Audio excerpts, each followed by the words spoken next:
목사님, 안녕하세요. 오늘 저희가 성도 여러분과 함께 나눌 말씀은 지혜서 중 하나인 전도서입니다. 네, 목사님. 전도서. 참 여러 생각을 하게 만드는 그런 말씀이죠. 맞아요.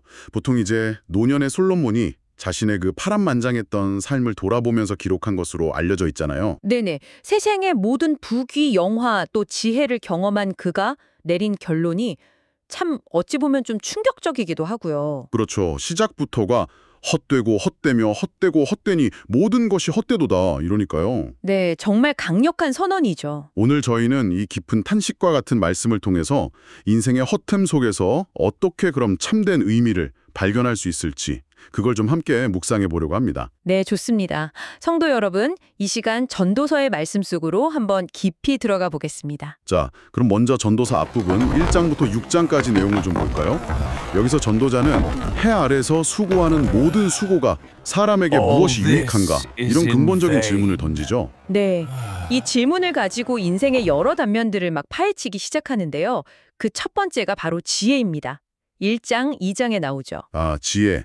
보통 지혜는 좋은 거라고 생각하는데 전도자는 좀 다르게 봤던 것 같아요. 그렇죠. 지혜와 지식을 많이 쌓으려고 정말 애썼는데, 근데 깨달은 건 뭐냐? 결국 죽음 앞에서는 어리석은 자나 지혜로운 자나, 별다를 바 없더라, 이거죠. 그래서 이게 참 헛된 수고다 이렇게까지 말하잖아요. 우리가 아무리 지혜를 추구해도 넘을 수 없는 어떤 한계, 그걸 느낀 걸까요? 그런 것 같습니다. 지혜가 많으면 번뇌도 많고, 지식을 더하면 근심만 더한다. 이런 말까지 하니까요. 맞아요. 단순히 지식이 많다고 행복해지는 건 아니라는 그런 통찰이죠. 그럼 지혜 다음에는 또 뭘 탐구했나요? 다음은 이제 쾌락과 부귀입니다. 2장에 보면 정말 대단해요. 그렇죠. 솔로몬 하면 부의 상징이니까요. 네. 집도 크게 짓고 재물도 엄청나게 모으고 노래하는 자들의 온갖 즐거움을 다 누려봤다고 하잖아요. 네. 그런데 그 결과가 뭐였냐? 다 헛되어 바람을 잡으려는 것과 같다. 이렇게 고백합니다. 정말 다 가져봤는데도 결국은 허무했다는 거네요. 네. 성도 여러분, 세상이 주는 즐거움과 풍요가 과연 우리의 영혼을 진정으로 만족시킬 수 있을까요? 전도자는 아니라고 말하는 것 같습니다. 그게 순간적인 기쁨은 줄 수 있어도 근본적인 갈증 해소는 안 된다는 거겠죠? 맞습니다. 그 다음으로 넘어가는 게 시간에 대한 이야기입니다. 3장이죠. 그 유명한 구절. 범사에 기한이 있고 천하 만사가 다 때가 있다. 네. 날 때가 있고 죽을 때가 있고 심을 때가 있고 뽑을 때가 있고. 그렇죠. 인간은 결국 하나님께서 정하신 그 때를 벗어날 수 없다. 이런 걸 인정하는 것 같아요. 맞아요. 우리의 노력만으로는 이 시간의 흐름이나 하나님의 큰 계획을 바꿀 수는 없다는 거죠. 겸손하게 받아들여야 한다는. 네. 그리고 더 나아가서 4장부터 6장까지는 좀 더 현실적인 문제들, 수고와 세상의 불공평함에 대해서 탄식하죠. 네. 읽다 보면 마음이 좀 무거워지기도 해요. 막 심없는 경쟁, 또 약자를 억압하는 그런 사회 구조 속에서 얻는 재물이나 명예. 이게 결국은 다 사라진 거고 말하고요. 심지어 많이 가졌는데도 그걸 누릴 힘이 없는 비극, 그것도 참 헛되다고 하잖아요. 그렇죠. 우리가 현실에서 겪는 여러 어려움이나 부조리들, 그런 모습들이 떠오르지 않으십니까? 전도자는 이걸 아주 정직하게 마주하고 있는 거죠. 네.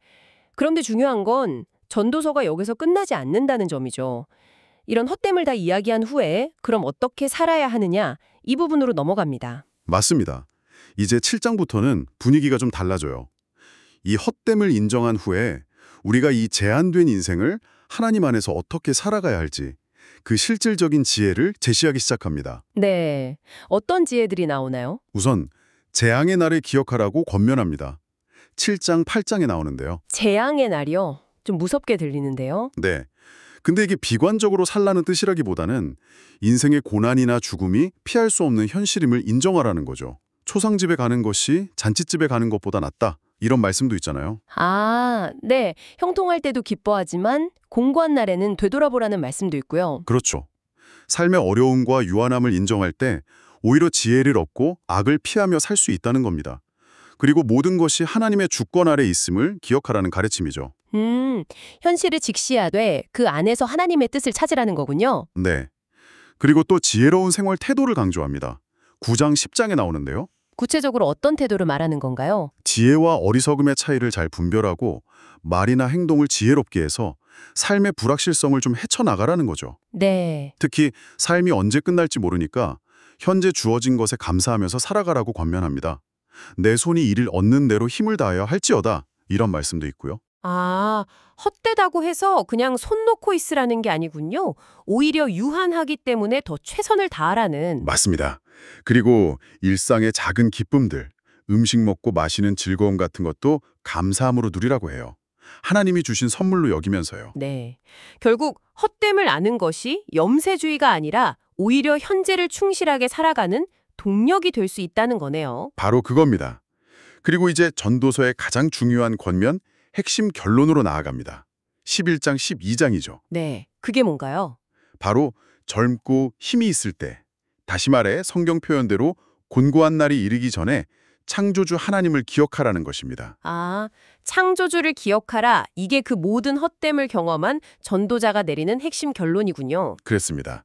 왜냐하면 세상 모든 것은 다 변하고 사라지지만 하나님을 기억하고 그분을 기쁘시게 하는 삶이야말로 헛되지 않기 때문이라는 거죠. 네.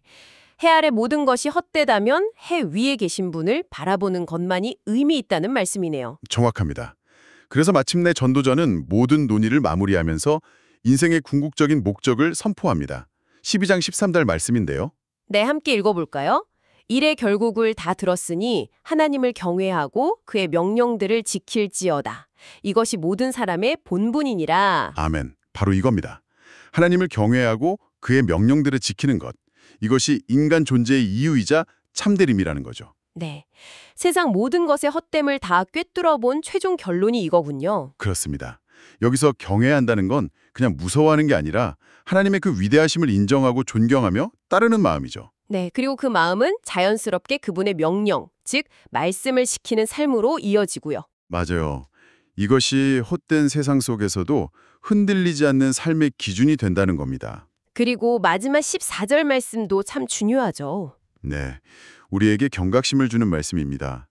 하나님은 모든 행위와 모든 은밀한 일을 선악간에 심판하시리라. 아, 우리가 이 땅에서 하나님을 경외하며 그 말씀대로 사는 삶이 당장은 뭐 세상 눈에는 헛되어 보일지 몰라도 결국엔 영원한 심판대 앞에서 그 의미와 가치가 다 드러나게 될 거라는 말씀이군요. 네, 그렇습니다. 우리 삶에 무게감을 더해주는 말씀이죠. 오늘 저희가 전도서 말씀을 통해서 인생의 헛됨을 깊이 탐구하고 또 그 속에서 하나님을 경외하며 그의 명령을 지키는 것이야말로 우리의 본분이자 참된 의미임을 다시 한번 확인했습니다. 네, 성도 여러분, 오늘 함께 나눈 이 말씀을 통해서 헛됨 속에서 오히려 더 선명하게 드러나는 하나님 경외함, 그리고 그 명령을 지키는 삶의 그 무게에 대해서 깊이 묵상하시는 그런 시간이 되시기를 바랍니다. 네, 헛된 세상 속에서 영원한 가치를 붙드는 지혜로운 우리 성도님들 다 되시기를 축복합니다. 다음 시간에 뵙겠습니다.